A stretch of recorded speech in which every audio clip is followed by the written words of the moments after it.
Welcome back everybody. Now a few episodes ago we showcased the San Hima Jervis Pro rooftop tent. I really loved it, and I said wouldn't it be great if San Hima had a range of 270-degree awnings to complement their rooftop tent and camping products. Well, little did I know they had a range on the way, so they've sent me up a 270-degree awning to test out. They actually sent me two because I've got this, which is a standard one, and a bigger version as well. So in this episode, come along as we show you what they're all about.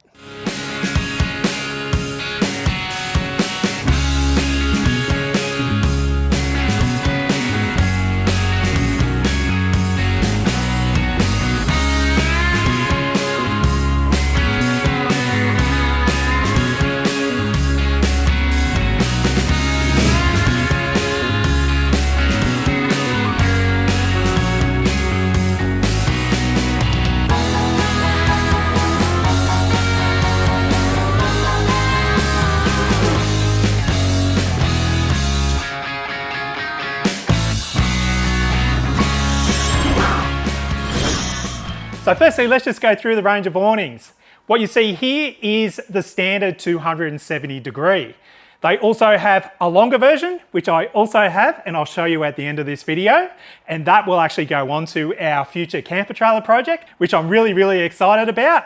But they also offer a 180 degree awning as well. So that just sits on the side like this, and it opens out to provide really good coverage down the side of your ute if you're mounting it over the cab, onto crossbars or a roof platform or something like that, or even a wagon, and you've got coverage up over the bonnet, right all the way through to the rear, and most importantly, in front of the doors where they're opening up. So they're the three combinations that they offer, and they should suit pretty much every application that you want. The standard 270 here weighs 21 kilos. The 180 is a little bit lighter, being 20.7 kilos. And then if you go to the longer full length 270 degree awning, that comes in at 27 kilos. So there's a little bit of weight in these, but basically all these types of awnings have a similar weight range, and you just need to allow for that when you're fixing them onto the side of your vehicle.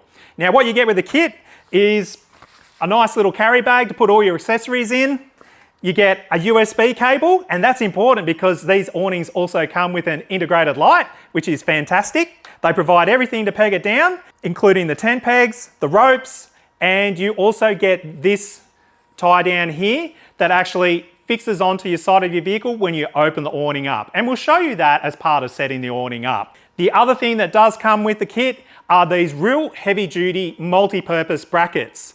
So the idea is they've got a number of different holes and slots to go onto a roof platform or crossbars, and then you can mount them either this way so your awning sits up higher, or flip it down this way so your awning sits down lower. Now this might come in handy if you've got a rooftop tent and you want the awning to sit down a little bit lower so it can open up or something like that. I think most people would mount it up this way so that you've got the clearance so that you can open your doors underneath the awning itself. But these are pretty heavy duty, really nicely finished brackets that come standard with the kit. Now in our instance, because we've got a side opening rooftop tent, I've had to do a little bit of work to get it all working together. I'm actually going to make a second video that will follow on from this about all the considerations if you're trying to mount a larger 270 degree awning with a side opening rooftop tent.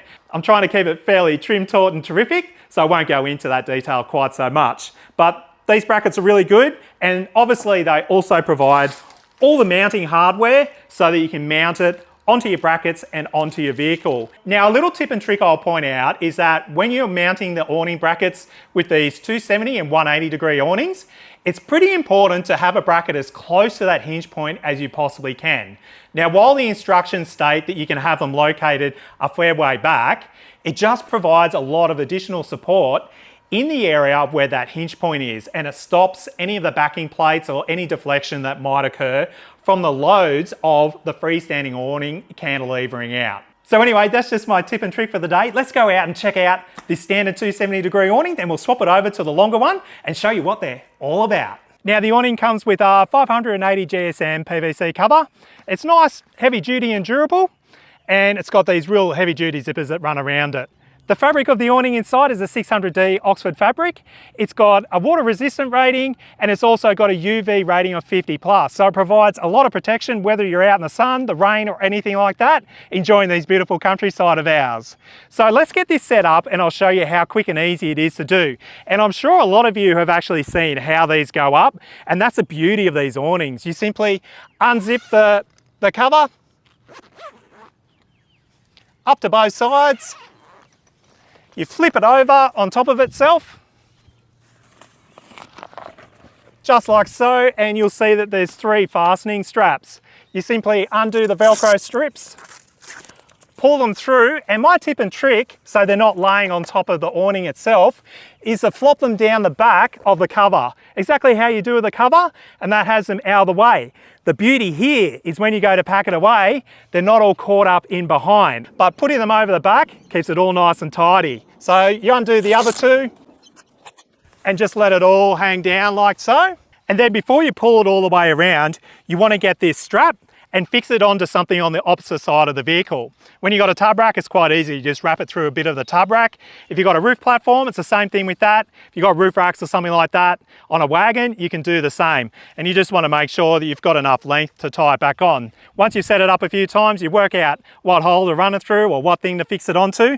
But I find it's quite easy. You just feed it through whatever you're doing, loop it through like so, so it holds on, and then you can just tie it up once you bring it back around. And now it's just a case of pulling the awning out, just like this. You run it around to the rear of the vehicle.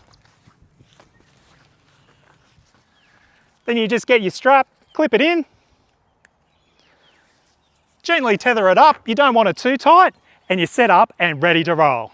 Now, all of the San Hima 270-degree awnings are made to go onto the passenger side of the vehicle, and with the standard 270-degree awning, the hinge point is on the rear, which makes it perfectly for mounting onto the back of a dual cab ute, a wagon or anything like that. So you'll notice you've got the beams that come out to form the 270-degree freestanding component of the awning, and then up in each channel you actually have legs that drop down. If I was camping somewhere, I would probably put the legs down just for that extra bit of support. If it was a little bit breezy or some winds were predicted, or particularly if I was camping overnight, I would peg these down so that there's no chance of the awning through the middle of the night just blowing up and causing all sorts of damage because it's just left out in the open. The loads that you get from underneath this with the wind uplift, it makes sense to actually put the legs down and peg it if you're staying for a period of time or you're going to leave the vehicle unattended. But the legs are really good, they're easy to pull down, and you simply just undo the things, slide them out, adjust them to the ground surface that you're on. They've got little pegs on the end of them so you can peg them down to the ground, and little loops on the end of the poles so you can actually peg the legs themselves into the ground if you don't necessarily want to put guy ropes down. But remember, they provide guy ropes as part of the kit, so you're pretty much covered in any different situation that you find yourself in. Now, I mentioned the kit comes with a USB cable because it has a built-in light. Now, as opposed to a lot of awnings where they run the lights out on the beams that cantilever out to form the awning structure itself, San Hima are actually fitted up into this extrusion, and you can slide it along, which I think is actually a really handy feature, because if you set up a bit of a table here, you've got a good source of light while you're cooking away. It's actually in a really good spot where it's not so blinding and over you everywhere. Now, the other advantage is that when you have multiple lights, you have all these cables hanging down that you've got to plug into a power supply. With this, it's really, really easy because you simply plug one end into the light itself, and then this other end you can either plug into your vehicle, into the tray of your ute if you've got an adapter for your DC style port. So just get a cigarette lighter with a few USB outlets, you can plug that in, or into a little portable power bank that you can sit up under your rooftop tent or something like that in the tray. Simply plug it in. In my case, I forgot mine, so I'm using my drone battery pack. It's pretty handy to have. I was in a little bit of trouble there, but that will work pretty well. But to show the operation, you simply click the little button. You've got your white light, you've got your orange light, which is really important, and then you've got your warm light. So it's a tricolour light, so it will suit a multiple of different applications. And to me, this works really, really well. It's nice, simple, you've only got one cord hanging out, and it does the job perfectly fine. Particularly if you're out and about and you've got some other work lights or something like that, this is all you really need. So that's a real handy function that some of the cheaper awnings don't actually have. But me personally, I just use the orange light, maybe the warm light, because that just creates that nice atmosphere around the campsite and you're not attracting all those insects and mozzies in to where you're going to be sleeping. Especially if you've got a few swags down on the ground, you don't want them getting inside. And with the rooftop tent up, it works really, really well.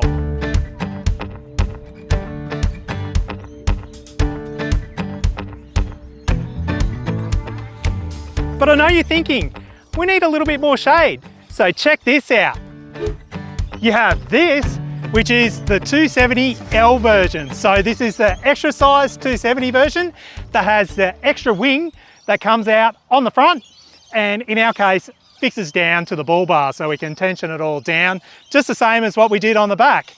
It all folds out pretty much the same. You simply undo the 3 tether straps, flick them over the top like what we did at the start.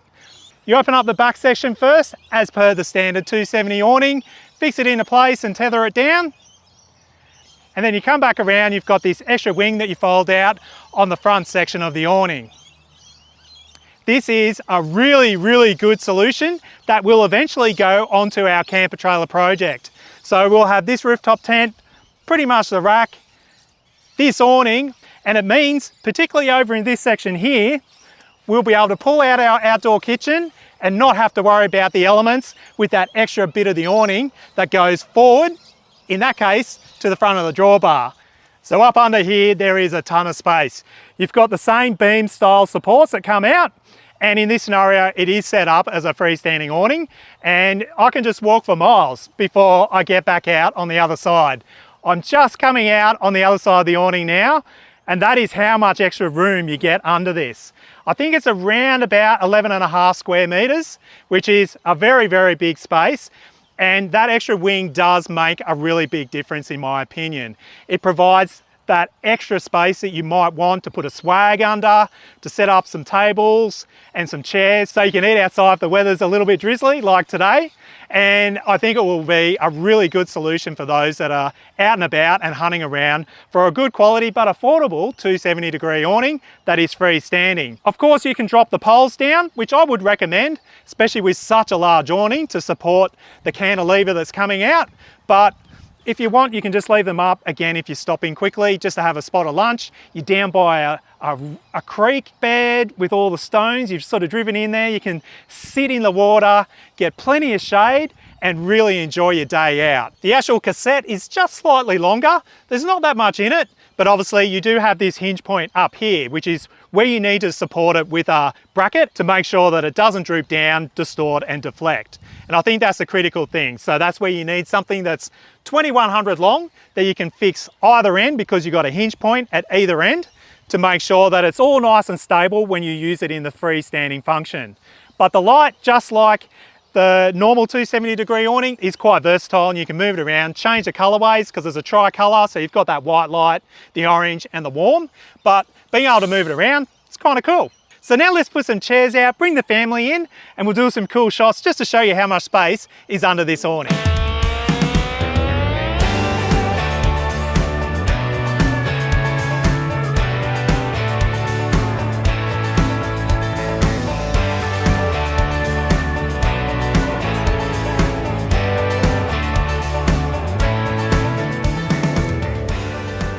So there you go, there's a freestanding range of San Hima awnings available through Vic Off-Road. I thank Stanley and the crew there a lot for sending these 2 awnings over for us to try out and to work out what works best on the back of the Ranger, as well as that camper trailer we've got coming down the line as well. But I'm going to pack all this away because, as you can see, the skies are getting darker and the rains are coming. So I thank you all for watching, and as I always say, get out there, stay safe, have fun, and we'll catch you next time.